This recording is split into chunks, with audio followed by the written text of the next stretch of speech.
We move on to our speaker here. Mr. Dave Hanson has been kind enough to come speak for us. For those of you who don't know who he is, he's an author and an actor and a hockey player. Played hockey. I'm going to run down some of the cities he played for. St. Paul, Johnstown, Hampton, Rhode Island, Minnesota, New England, Kansas City, Hampton again, Birmingham, Detroit, Oklahoma, Birmingham again, Minnesota, Adirondack, Indianapolis, Toledo, Indianapolis again. That's in 10 seasons. You guys get mad if you drive to Dawson.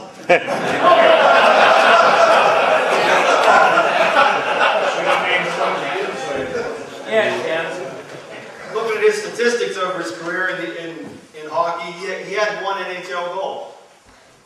That's pretty good. More than 99.9% of the people in the world can say. Right now, he's a very happy papa. His son Christian signed with the Toronto Maple Leafs and also has one NHL goal. When did he score that? Third game. In his third game. About a month ago. About a month ago. So they are an extremely happy family. Looking at Dave's statistics, and then all he says, I like to quote statistics. So, if you look at the Penguin stats this year, the #1 penalty minute player was Goddard at 171 the whole year. Looking at Dave's numbers, we see 249, 311, 357, 290, 238, 227, 267, 206, 285. Did you skate or sit? I think you got the goals back. Oh!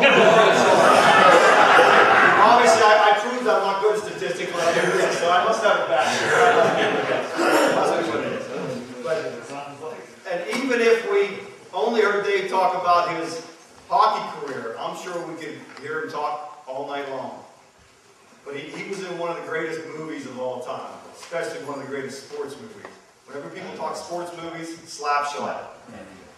If it's not #1, it's #2. And then there's still an argument. So I'm going to let Dave come and talk to you. Some of you may have been worried that he would bring with him some of the vernacular from the movie. You don't have to worry about that. Dave's a good guy. He's also an author. He just recently wrote a book all about his hockey career and Slapshot. We will have some here for you to purchase afterwards. It's a hilarious book.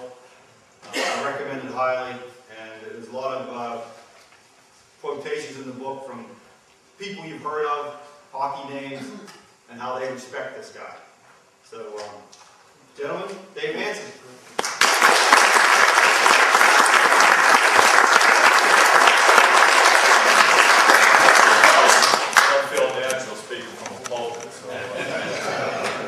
I got to tell you, Dan really threw me for a loop when he called me up the first time and invited me to come out here to speak to you.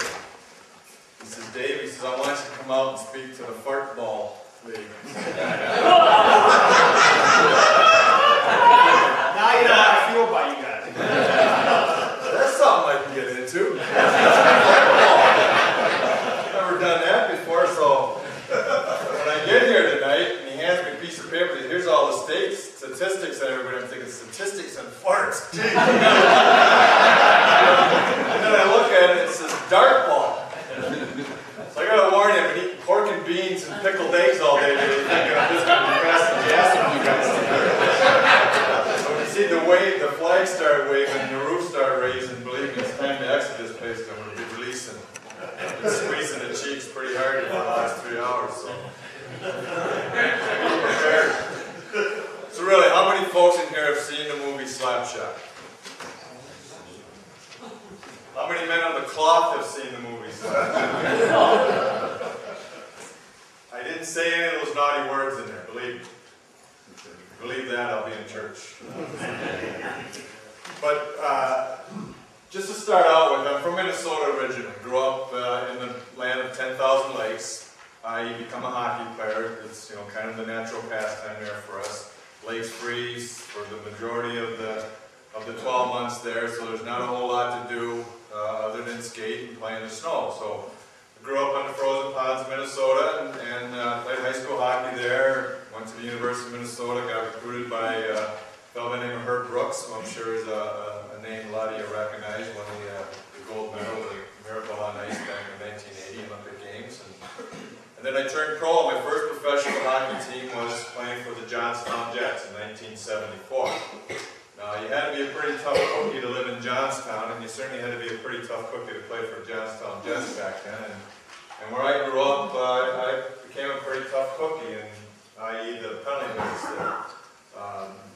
But one of the evidence of being not only tough, but having to be creative when you came into Johnstown was the coach, the general manager of the team was really a tight bugger.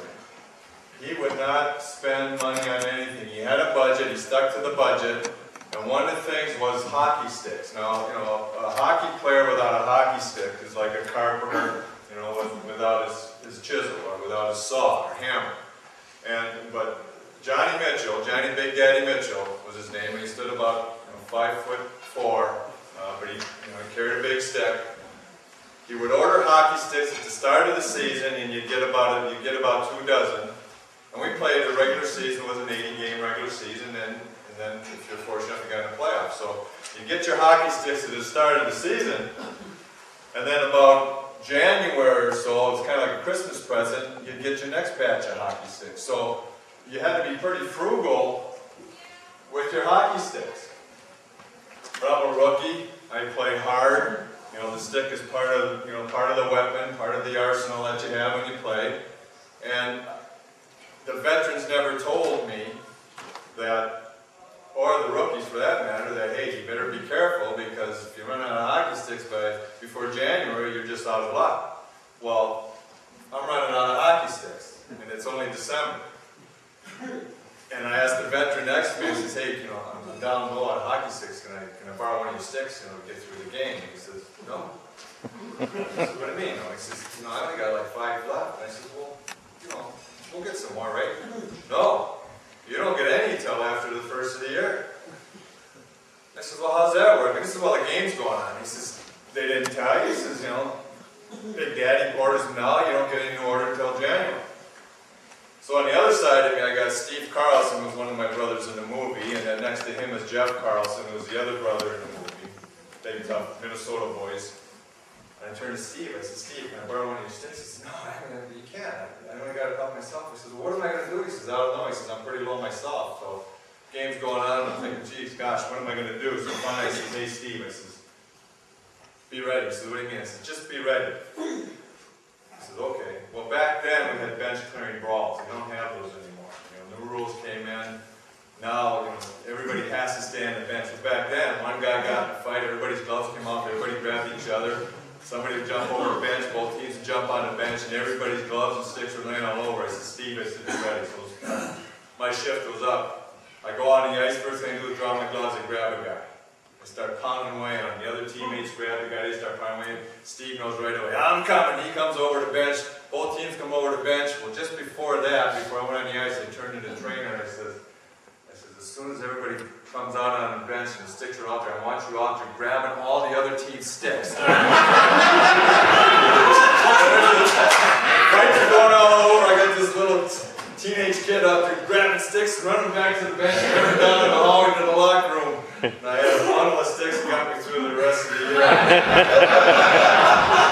The word got around real quick in the league is don't drop your sticks if you're playing the Johnstown Jets.